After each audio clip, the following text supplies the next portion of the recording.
Hi friends, कैसे हैं आप लोग। अब हम न्यू टॉपिक शुरू कर रहे हैं और आई होप कि आप अच्छे होंगे, अपनी तैयारी कर रहे होंगे क्योंकि अब टाइम धीरे धीरे नज़दीक आ रहा है। नेट पीजी का एंड INI CET मई का। सो स्टार्ट योर स्टडी, अच्छे से पढ़ो, कंसेप्चुअल पढ़ो। ठीक है, जो इम्पोर्टेंट है बस वही पढ़ो।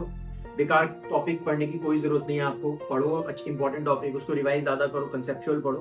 ठीक है, तो चलो अपन ना न्यू टॉपिक शुरू करते हैं। तो देखो, आज का जो अपना टॉपिक होगा बहुत हाई यील्डिंग टॉपिक है। आपको INI CET and net PG दोनों के लिए बहुत हाई यील्डिंग टॉपिक है। ठीक है, तो उसमें क्या है, सबसे पहली चीज जो आज अपन पढ़ने वाले हैं वो ऑर्थोमिक्सोवायरस और पैरामिक्सोवायरस के बारे में कुछ समझेंगे अपन। तो ये जो है, ये मिक्सोवायरस फैमिली से बिलोंग करता है। किस फैमिली से बिलोंग करता है? मिक्सोवायरस फैमिली से बिलोंग करता है।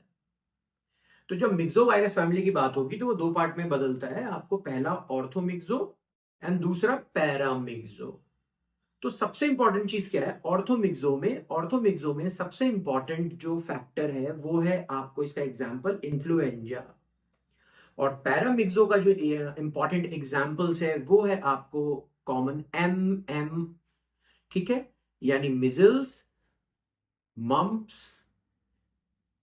Para influenza virus, human metapneumo virus. तो इन सब में सबसे इंपॉर्टेंट आपको ये तीन ही होते हैं। मम्प्स, मिजल्स होते हैं, फिर पैरा इन्फ्लुएंजा वायरस होते हैं, यही होते हैं। तो चलिए अपन शुरू करते हैं। सबसे पहला जो ऑर्थोमिक्सो वायरस और पैरामिक्सो वायरस में है ना, जो समझने की बात है वो डिफरेंस पहले किया जाता है सबसे पहले एंड सबसे इंपॉर्टेंट। तो चलो एक क्वेश्चन देख लेते हैं ये कि मिक्सो वायरस के एग्जांपल्स क्या क्या हैं। तो चलिए पढ़ते हैं, फिर अपन लास्ट में सॉल्व करेंगे इसको।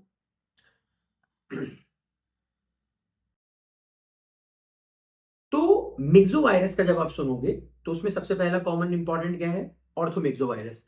तो ऑर्थोमिक्सो वायरस का जब आप स्ट्रक्चर देखते हो, सारी कहानी जो है वो स्ट्रक्चर पे ही आती है। तो सबसे पहला जो स्ट्रक्चर है वो जो है, इसमें सबसे पहले ये नॉब देखो, इसको कहते हैं हेम एग्लूटिनिन। तो ये हेम एग्लूटिनिन क्या करता है? ये सेल्स में ना अटैचमेंट में हेल्प करता है। क्या करता है? अटैचमेंट कराता है। फिर न्यूरोएमिनिडेज क्या करता है? ये वाला, ये दूसरा नॉब है। ठीक है, तो ये न्यूरोएमिनिडेज क्या करता है? जब सेल के अंदर होते हैं ना वायरस, तो ये बाहर आने में हेल्प करता है। फिर ये M2 क्या करता है? ये आयंस वगैरह को अंदर बाहर करता है। फिर एक चीज जो इसमें इंपॉर्टेंट चीज होती है आपको, किसमें? ये ऑर्थोमिक्सो में, कि इसका जो DNA होता है, ठीक है, ये जो आपका DNA है वो कैसा है? ये जो DNA है आपका, ये सेगमेंटेड होता है। ठीक, इसमें सेगमेंट्स होते हैं, मैक्सिमम 8 सेगमेंट्स होते हैं। तो इस सेगमेंट्स के बेसिस पे बहुत सारे इनको फायदा होते हैं, अपन आगे पढ़ते हैं उसको। तो चलिए ये स्ट्रक्चर देखिए ऑर्थोमिक्सोविरिडी का, इन्फ्लुएंजा का। ये एक बल्ब है, न्यूरोएमिनिडेज स्पाइक है, ये दूसरा स्पाइक हेम एग्लूटिनिन का है। इसका फंक्शन मैंने बता दिया, ये इसका मैट्रिक्स प्रोटीन है। अब जब DNA देखोगे, सॉरी RNA देखोगे इसका, तो वो सेगमेंटेड है, उसमें सेगमेंट्स अवेलेबल है सारे। ठीक, आ जाओ। अब पैरामिक्सोविरिडी का देखो। देखो इसमें इंपॉर्टेंट चीज क्या है, इसमें ये जो स्पाइक है, ये हेम एग्लूटिनिन एंड न्यूरोएमिनिडेज दोनों एक ही स्पाइक पे प्रेजेंट है। लेकिन ऑर्थोमिक्सो में क्या था? अलग अलग थे। फिर इसमें एक चीज बहुत अलग होती है पैरामिक्सो वायरस में, फ्यूजन प्रोटीन। ठीक है, क्या होता है? फ्यूजन प्रोटीन होता है। ये फ्यूजन प्रोटीन क्या करता है? देखो, जैसे अब एक सेल है, एक सेल में इंफेक्शन हुआ, ठीक, इस पैरामिक्सो वायरस का, तो दूसरा जो हेल्दी सेल है उसको अटैच कर लेता है ये F प्रोटीन के बेसिस पे। एंड ये कई सारे इस तरीके का ऑमलेट के जैसा स्ट्रक्चर बनाता है, जिसे अपन कहते हैं इंक्लूजन बॉडीज। तो ये इंक्लूजन बॉडीज इंट्रा साइटोप्लाज्मिक भी होते हैं, इंट्रा न्यूक्लियर भी होते हैं। पैरामिक्सो वायरस में जितने भी इंक्लूजन बॉडीज हैं मैक्सिमम वो इंट्रा साइटोप्लाज्मिक है। लेकिन मिजल्स ऐसा एक्सेप्शन है जिसमें साइटोप्लाज्मिक भी है, इंट्रा प्लस आपका, ठीक है, साइटोप्लाज्मिक भी है और न्यूक्लियस भी अटैच है उसमें। ठीक है, वो इंक्लूजन बॉडीज अपन अभी देख लेंगे सारे। ठीक है, ये देखो, ये एक और स्ट्रक्चर है। अब इस स्ट्रक्चर को समझो, ये एक और स्ट्रक्चर है तुम्हारा। सबसे पहले ये देखो, ये जो स्पाइक है आपको H एंड N स्पाइक दोनों एक साथ है। अब इसमें ये पैरामिक्सो वायरस का है, और ये जो फ्यूजन प्रोटीन्स है ये भी आपको अलग है, ये एफ प्रोटीन जिसको कहते हैं। चलिए, अब इसका डीएनए देखो, ये डीएनए बिल्कुल स्ट्रेट है, सॉरी आरएनए इसका बिल्कुल स्ट्रेट है, कोई सेगमेंटेशन नहीं है, यानी नो सेगमेंटेशन, कोई सेगमेंटेशन इसमें है ही नहीं। फाइन, अब आते हैं अपन डिफरेंसेस के ऊपर। देखो सबसे पहला जो डिफरेंस है बेटा, वो सेगमेंटेड जीनोम का है। सबसे पहला सेगमेंटेड जीनोम किसमें पाया जाता है? ऑर्थोमिक्सोम में, यानी इन्फ्लुएंजा में। इसमें नहीं होता है, सिंगल पीस ऑफ आरएनए होता है उसमें, ठीक है। फिर क्या होता है, रेप्लिकेशन साइट जो होता है ये न्यूक्लियस में होता है, और इसका पैरामिक्सोवायरस का साइटोप्लाज्म में होता है, ठीक है। ऑर्थो वर्सेस पैरा में। फिर surface spike H and H A, यानी हेमोग्लूटिनिन और न्यूरोअमीनेडेज दोनों एक साथ होते हैं, ये अलग अलग होते हैं इसमें ऑर्थोमिक्सो में, और पैरा में एक साथ होते हैं। फिर जेनेटिक वेरिएशन देखोगे, इंपॉर्टेंट चीज जो ये सेगमेंट होता है ना, सेगमेंट्स की वजह से जेनेटिक वेरिएशन मिलता है, जिसे अपन रिसॉर्टमेंट कहते हैं। रिसॉर्टमेंट मतलब दो डीएनए डिफरेंट डिफरेंट स्पीशीज के, दो आरएनए डिफरेंट डिफरेंट स्पीशीज के मिलके एक नए तरीके से एक नया ही स्ट्रेन में दे देते हैं आपको, एक नया ही वायरस दे देते हैं, ठीक है। इसका एक परफेक्ट एग्जांपल होता है इन्फ्लुएंजा ए वायरस, उसमें भी सबसे इंपॉर्टेंट H1N1, जिससे पेंडेमिक हुआ था अपना। फिर फ्यूजन प्रॉपर्टी किसमें होती है? अवेलेबिलिटी, फ्यूजन प्रॉपर्टी साफ साफ है, ऑर्थो में अवेलेबिलिटी होती है। फिर इसका इंपॉर्टेंट है इंक्लूजन बॉडी, इंक्लूजन बॉडी इसमें नहीं बनता, इन्फ्लुएंजा वगैरह में कोई इंक्लूजन बॉडी में एफ प्रोटीन है ही नहीं, तो किसमें बनता है? आपको पैरामिक्सोवायरस में बनता है, साइटोप्लाज्मिक मोस्टली, एंड मिजल्स में साइटोप्लाज्मिक भी होता है एंड न्यूक्लियस भी एसोसिएटेड होता है, ठीक है। चलो अब इसका एग्जांपल्स, अब ये क्वेश्चन अपन करते हैं, ठीक है। तो क्वेश्चंस में क्या क्या है? पहला क्वेश्चन ये बता रहा है कि मिक्सोवायरस के एग्जांपल्स बता दो आप बस, और कुछ मत करो, मिक्सोवायरस के एग्जांपल बता दो। तो जब मिक्सोवायरस के एग्जांपल है ना, आपको ऑर्थो होता है प्लस पैरा मिक्सोवायरस होता है, इसमें इन्फ्लुएंजा है, इसमें क्या है, मिजल्स होते हैं, फिर आपको मम्स होते हैं, फिर आपको इसमें पैरा इन्फ्लुएंजा होता है, ये कॉमन मोस्ट कॉमन है, ह्यूमन मेटान्यूमो होता है, ये सब, ठीक। तो इसमें से एग्जांपल जब देखोगे तो इसका क्या क्या होगा, ये ऑर्थोमिक्सो तो है ही, फिर इन्फ्लुएंजा भी है, मिजल्स भी है, ये दोनों नहीं होते। सो करेक्ट ऑप्शन है A B and C. Fine, देखो अब ये वाला जो पिक्चर है, ये पिक्चर वही बता रहा है जो अपन ने अभी पढ़ा है, कि जो ऑर्थोमिक्सो वायरस है उसके दोनों होते हैं, अलग अलग होते हैं, ठीक। स्पाइक्स HANNA, यानी हीमोग्लोबिन एंड न्यूरोएमिनिडेज, लेकिन जो पैरामिक्सो है उसमें साथ साथ होते हैं। एक एक्स्ट्रा पॉइंट होता है पैरामिक्सो में, एफ प्रोटीन एक्स्ट्रा होता है। फिर इसमें क्या है, इस सेगमेंटेड डीएनए की वजह से इसमें जेनेटिक शिफ्ट हो जाते हैं आपको, यानी रिसॉर्टमेंट होता है, नए तरीके के स्पीशीज आते हैं, जिसका सबसे कॉमन एग्जांपल है अपना वही जो मैंने आपको बताया, H1N1 पैंडेमिक 2009, ठीक है। India was in a very good position to tackle this pandemic in comparison to COVID-19। चलो फिर क्या है, और क्या एग्जांपल्स हैं?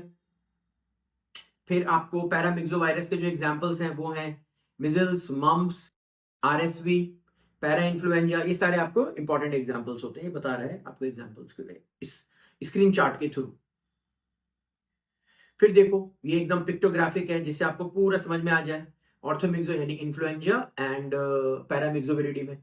जब आप पैरामिक्सोविरिडी की बात कर रहे हो तो नॉन सेगमेंटेड है, इसका इंपॉर्टेंट काम क्या होता है, यानी शिंक्शिया फॉर्मेशन, यानी आपको fusion fusion of two cells, ठीक है। तो क्या बना रहा है ये आपको, ये फ्यूजन सिर्फ एफ प्रोटीन के थ्रू ये फ्यूजन सेल्स बनाते हैं, लाइक अ ऑमलेट, ठीक। फिर यहाँ पे देखो हैन आर इन्वॉल्व, यानी बर्ड फ्लू भी होगा, फिर आपको यहाँ पे pigs are involved, swine flu भी है, ठीक है। इसका आपका जो इंपॉर्टेंट चीज क्या है, इसकी जो रिप्लिकेशन होती है इन्फ्लुएंजा की, वो न्यूक्लियस में होती है। तो भाई न्यूक्लियस में क्यों हो रही है वो समझना है। देखो न्यूक्लियस में क्या होता है, इनके पास because they don't have 5' end, okay, 5' end नहीं होता, so they go to the nucleus of human being, human के न्यूक्लियस में जाते हैं, ठीक है, ह्यूमन के न्यूक्लियस में जाते हैं ये, एंड वहां से 5' एंड जो होता है आपको आरएनए का, वो स्नैच करते हैं, छीन लेते हैं।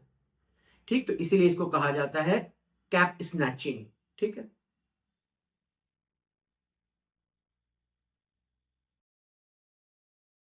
चलो अब हम इंडिविजुअल टॉपिक्स थोड़ा देख लेते हैं, डिफरेंट डिफरेंट एग्जांपल्स, बहुत कम ही रह गया है, मेजर जो चीज है वो अपन ने हैंडल कर लिया है।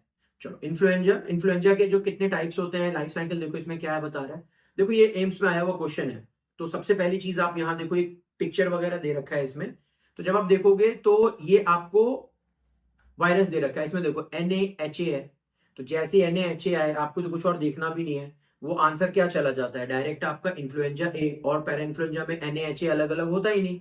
यही हमने चीज वहां बताई थी, आपको समझाई भी थी।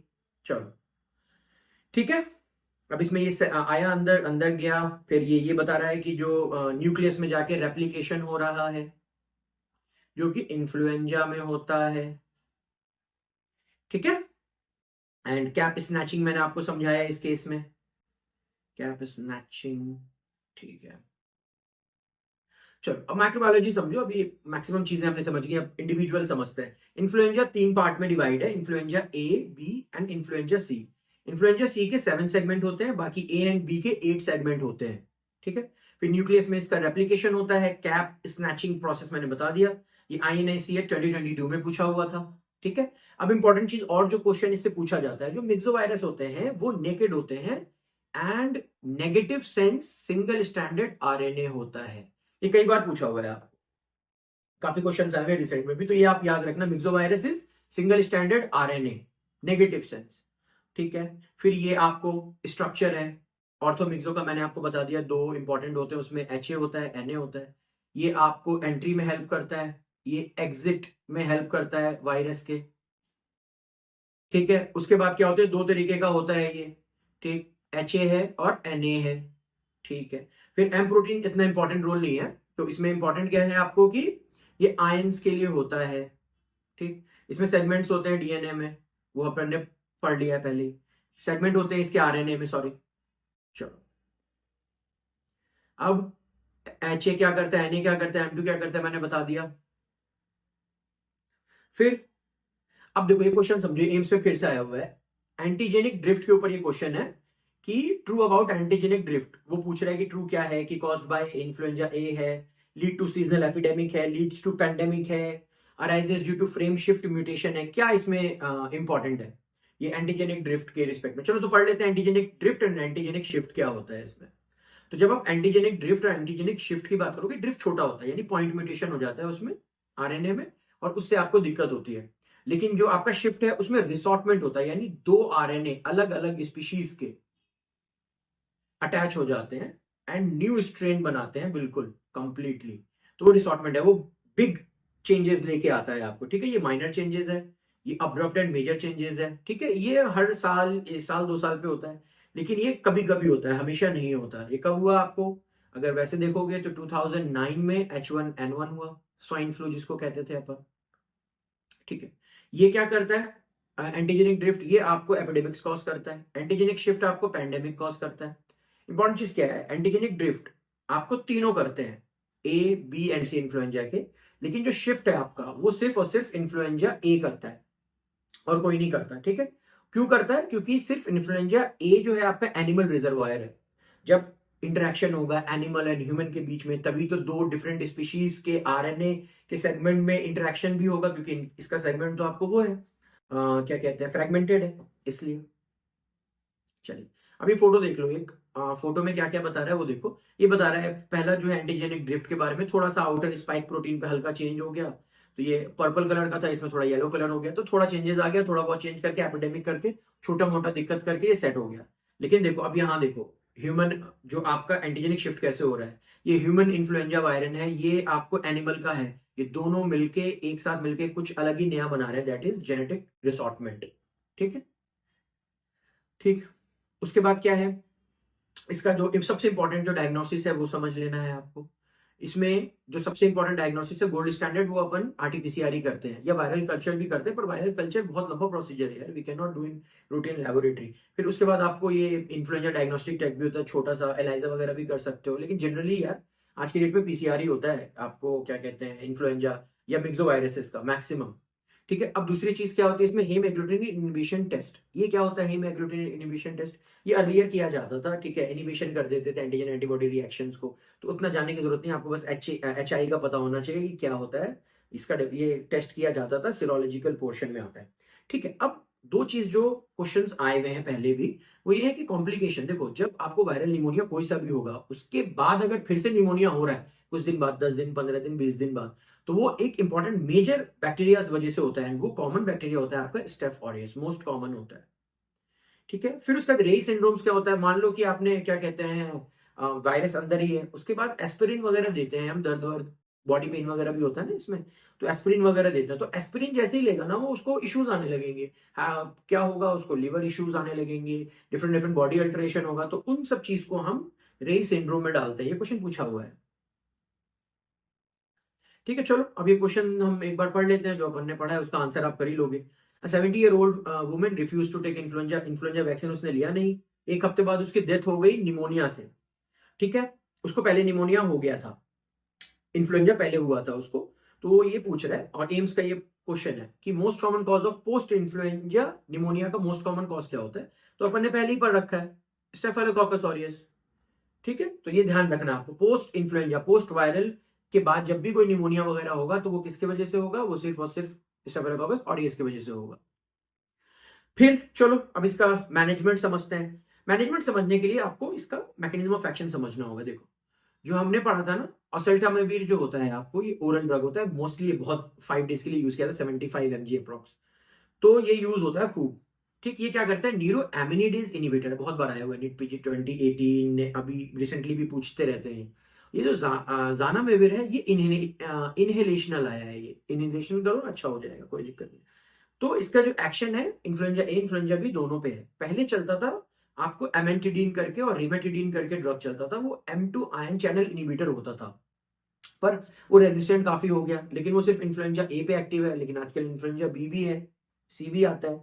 ठीक है, फिर आजकल एकदम लेटेस्ट जो अभी है, वो अवेलेबिलिटी जो है ड्रग की, सिंगल डोज ड्रग है आपका बैलोजविर मार्बोक्सिल। ठीक है, ये कैप डिपेंडेंट एंडोन्यूक्लियस इनिबिटर है। ये देखो, कैप स्नैचिंग करता है ना, वो स्नैचिंग नहीं होने देता, ये वाला आपको ड्रग लेटेस्ट है।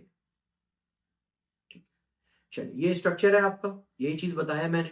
ये जो न्यूरो एमिनिडेज है, ये ओसल्टामाविर जो होता है, ये इसको ब्लॉक करता है, हेमएग्लूटिनिन को के लिए आपको है नहीं। ये इंपॉर्टेंट चीज क्या है, मैट्रिक्स प्रोटीन जो M2 प्रोटीन होता है उसको ब्लॉक करता है आपको कौन, एमेंटाडीन।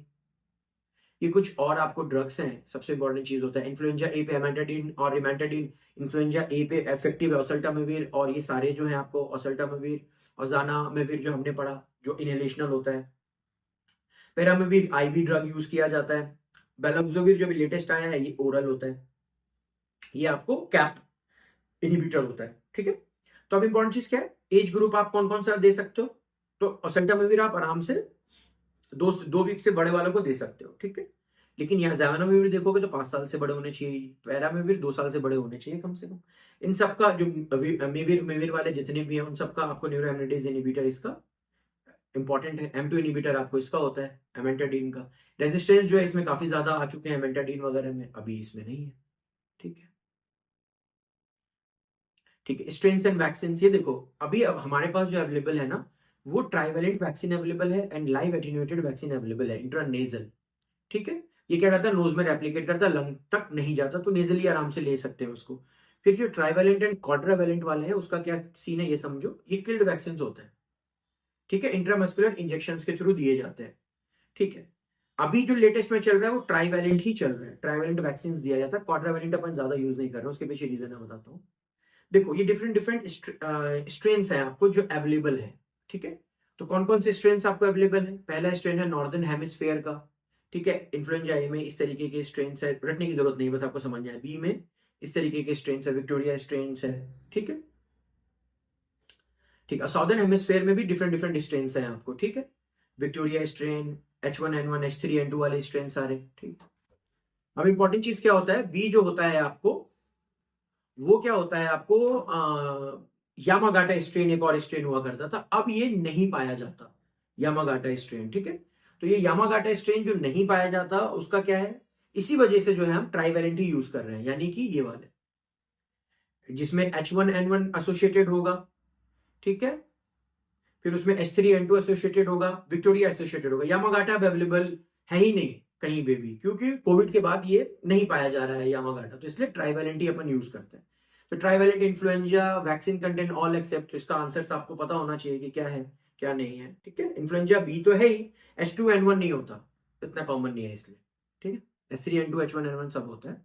And what about killed influenza vaccine doses? All are true except, ठीक है। अब ये देखो किल्ड में उसमें दे सकते हो आपको, अब जो एज है, एज आपको 6 से 36 मंथ हो सकता है, last immunity last for 3 years, नहीं 1 साल तक की इम्यूनिटी इसकी लास्ट होती है, तो all except is answer is D, ठीक है। चलो अब बर्ड फ्लू क्या होता है, बर्ड फ्लू एक इंपॉर्टेंट चीज है, वो मैं आपको समझा देता हूं, जिसको अपन एवियन इन्फ्लुएंजा कहते हैं। ये आपको इन्फ्लुएंजा ए का पार्ट होता है, एंड इसके जो डिफरेंट डिफरेंट स्ट्रेन्स होते हैं वो समझ लो। बर्ड फ्लू के H5N1 होता है, दूसरा H7N9 होता है, जनरली आता नहीं, सेम चीजें होती हैं, RT-PCR से उसको सही कर सकते हो और सल्टामेविर से आप उसको सही कर सकते हो। लेकिन इंपॉर्टेंट चीज क्या है, H5N1 बर्ड फ्लू का, ये बहुत ही तगड़ा सिम्टम देता है आपको, इसकी मोर्टेलिटी बहुत हाई होती है, 50% से ज्यादा इन कंपैरिजन टू क्या, आपको इन्फ्लुएंजा। उसके पीछे रीजन है, उसके पीछे क्या है, ये साइटोकाइन स्टॉर्म करता है बहुत ज्यादा, ठीक है। तो क्या रीजन है वो मैं आपको समझाता हूं। देखो जो आपका जितने भी ये H1N1 है, H3N2 है, ये सब क्या करते हैं, ये अपर ट्रैक नेजोफेरिंग्स इसका साइट होता है इंपॉर्टेंट। लेकिन जो एवियन इन्फ्लुएंजा होता है H5N1, उसका जो प्राइमरी साइट है वो होता है आपको लोअर ट्रैक्ट, एल्वुलाई। ये एल्वुलाई तक चले जाते हैं, तो जैसे ही ये एल्वुलाई तक जाएंगे तो उसमें दिक्कत क्या होगी, लोअर ट्रैक को इन्वॉल्व करेंगे और पूरा लंग डैमेज कर देंगे। लेकिन H1N1 क्या है, अपर रेस्पिरेटरी ट्रैक पे रहते हैं, तो इसलिए कंटेजियस ये ज्यादा होते हैं, ठीक। एंड इसके जो सेल्स होते हैं एवियन इन्फ्लुएंजा के, ठीक है, वो लोअर ट्रैक में होते हैं, सेल्स का नाम समझ लो। अल्फा 2-3 होता है आपको एवियन का, ह्यूमन का अल्फा 2-6 होता है, ठीक है। अब देखो इंपॉर्टेंट चीज क्या है, तो एंटीजेनिक शिफ्ट कैसे होता है, जब आपका पिग है, पिग को मिक्सिंग वेसल क्यों कहते हैं, पिग में क्या होता है आपको, अभी आएंगे इस क्वेश्चन पे, ठीक है। पिग में क्या होता है मैं आपको समझाता हूं। पिग में क्या होता है, पिग में ना दोनों चीज पाई जाती है, ये वाली अल्फा 2-3 एंड अल्फा 2-6। तो क्या होता है आपको, ये बर्ड फ्लू भी इसमें चला गया, इन्फेक्ट हो गया ये, और फिर ये ह्यूमन भी चला गया। तो अब जैसे ये दोनों चला गया ना, तो यहाँ पे रिसॉर्टमेंट हो जाता है एंड एक न्यू स्ट्रेन डेवलप हो जाते हैं, ठीक है। चलो तो ये इंपॉर्टेंट चीज क्या है, इसका एग्जाम्पल समझ लो, ठीक है। इसका एग्जाम्पल क्या है, avian influenza is due to H5N1, इसका राइट आंसर है। फिर reason for H5N1 influenza not becoming a pandemic, क्यों, इस सबसे इंपॉर्टेंट चीज क्या होता है इसमें, ठीक है। तो man to man transmission rare है, सही बात है। लेस वायरुलेंट है, नहीं ये तो रॉन्ग है, ये हाई वायरुलेंट होता है। Bird to bird transmission is not efficient, bird to bird हो सकता है ना, वो ये भी रॉन्ग है। फिर इंपॉर्टेंट चीज क्या होता है, ह्यूमन टू ह्यूमन ट्रांसमिशन नहीं होता, क्योंकि ये जब तक आप इसको ईट नहीं करोगे बर्ड को, तब तक आपको ये होगा नहीं, तो इसी वजह से ये इतना ज्यादा पैंडेमिक में कन्वर्ट नहीं हो सकता है, ठीक है। अभी के लिए इन्फ्लुएंजा के लिए इतना ही रखते हैं, फिर आगे देखते हैं, आपको मैं पैरा इन्फ्लुएंजा वाला सेगमेंट भी पढ़ाता हूँ। ओके।